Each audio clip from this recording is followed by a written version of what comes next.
Hello students, how are you all? I hope you are fine at home. I am your teacher Neha and today we are going to see a lesson in chemistry. So students, let's see what is the chapter. So children, the chapter name in this 8th standard chemistry is Chemical Bond, Valency and Radioactivity. So children, in this lesson we are going to see about radioactivity, and in previous session we have discussed about how the chemical bond are forming, how the valency are becoming as cation and anion, and we have seen few examples too. So today let's go to the second part of this video. So the second part of this video is about radioactive things. So in this we are going to talk about the history, right now the situation related to radioactivity, and people who are involved in radioactive element formation. So children, a person named Henry Becquerel, you can see here, he is a very handsome old tata type. Yes, yes. So what he did was, he have taken some kind of element and he wrapped that element in 1829, he wrapped it in a potassium uracil substance. And what he did was, he closed it very nicely and he kept it somewhere and he went. So later on when he came back, he saw that there is some kind of things which are visible on the periodic table, or you can see that the paper which he have wrapped in. So the wrapped in, what he did was, it was visible like this.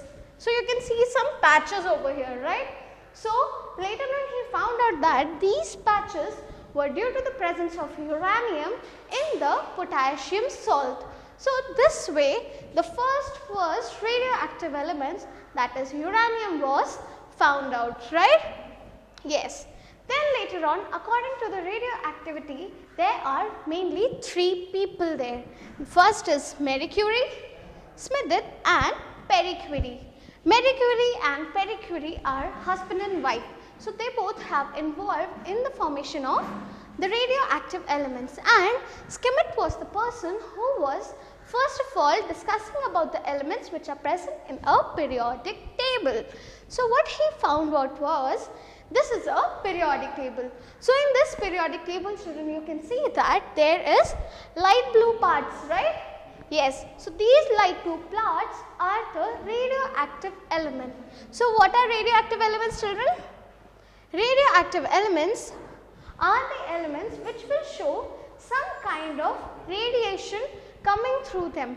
Same way, the property of showing some kind of harmful radiation is known as radioactivity, right? Yes. So then again came a person named Ernest Rutherford. What he did was, he is this person.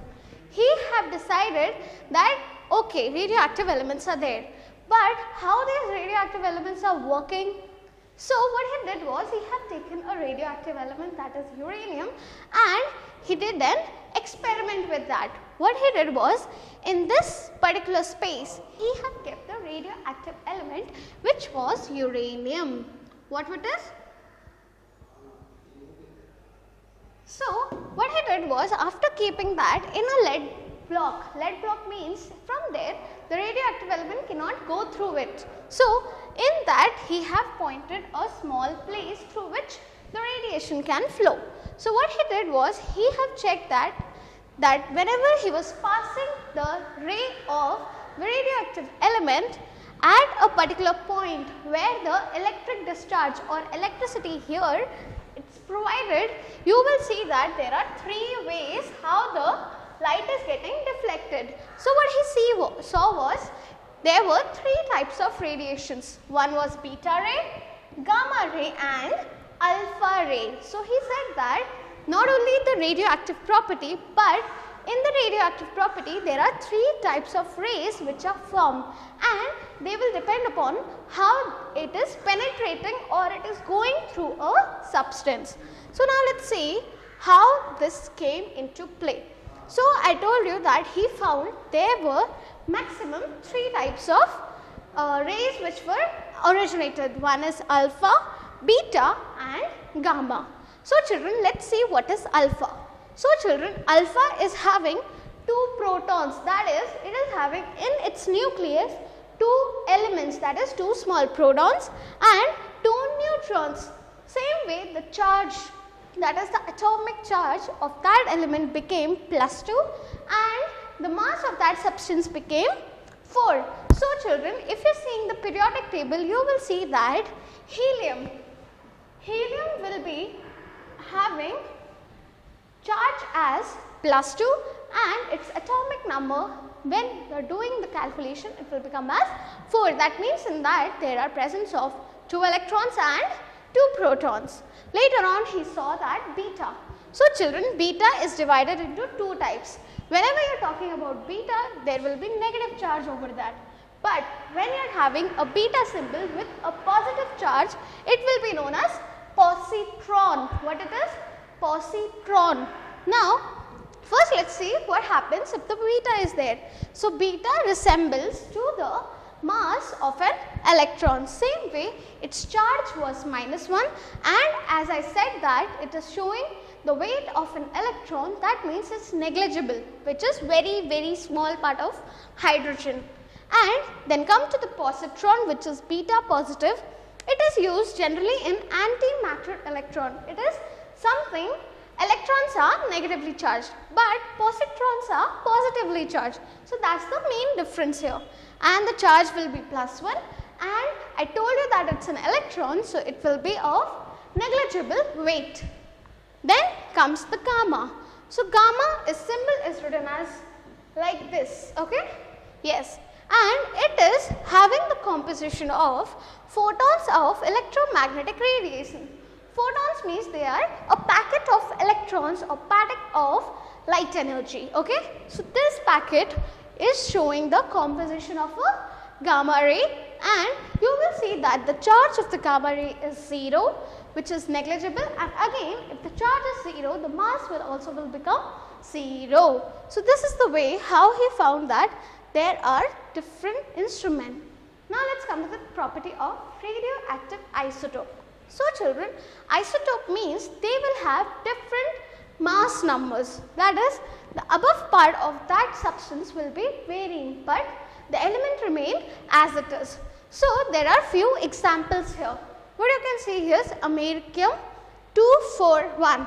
So all these radioisotopes are useful for human. It can be useful for the medical treatment or even in sometimes agriculture or even nuclear power plants. So americium is used for uniform thickness of rolling of steam. So this element or this radioactive element can be used to make thin sheets with the uniform thickness, okay? Then it will also tell a weather determination of oil in the wells, it will determine that also. Then sodium 24 is used for oil well studies and it is also used for making pipelines. Then iridium 192 is used for testing the boilers and aircraft parts. Uranium is generally used in power plants, so it can generate electricity. Same way, Claliflorium 252 is generally used to determine the moisture content which is there in the soil, and it is also important for the concentration on building of industries, okay? Yes. So now we have discussed about the radioactive elements and what are radioisotopes, right? So what you can see over here, yes, you can see that there is some kind of explosion going on, right? So this type of explosion is known as the nuclear reaction. So in Hiroshima, Nagasaki, there you have studied that it was a very bad or very dangerous nuclear blast, right? Yes. So we are going to see there are two types of nuclear plants. So first is known as nuclear fission. So children, fission means there will be breaking of an atom into small atoms. So what is fission, children? Fission is breaking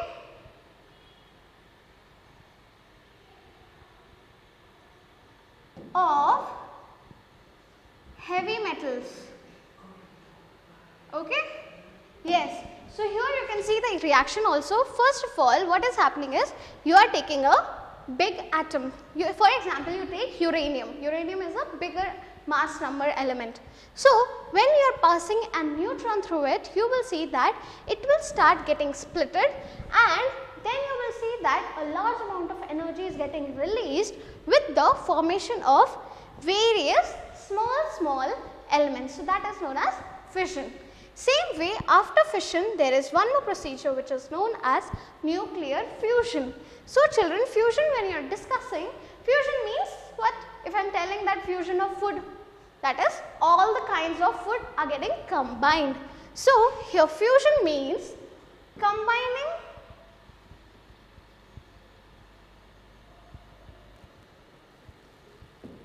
of small atoms, or it can be elements also. Okay. So, here what we are doing is we are taking nuclear fusion. So, in nuclear fusion what we are doing is we are taking a deuterium. Deuterium is what, children? It is the isotope of hydrogen, and tritium. Tritium is also an isotope of hydrogen. Now, when we try to mix them, what will happen is you will get the helium. Again, the energy will be released with a extra neutron which will not have any kind of mass. So, this is the way how the nuclear fusion happens. So, after nuclear fusion, we have to see what are nuclear reactors. So, children, whenever you are discussing about the nuclear reactor, a nuclear reactor where they are? They are there in Tamil Nadu.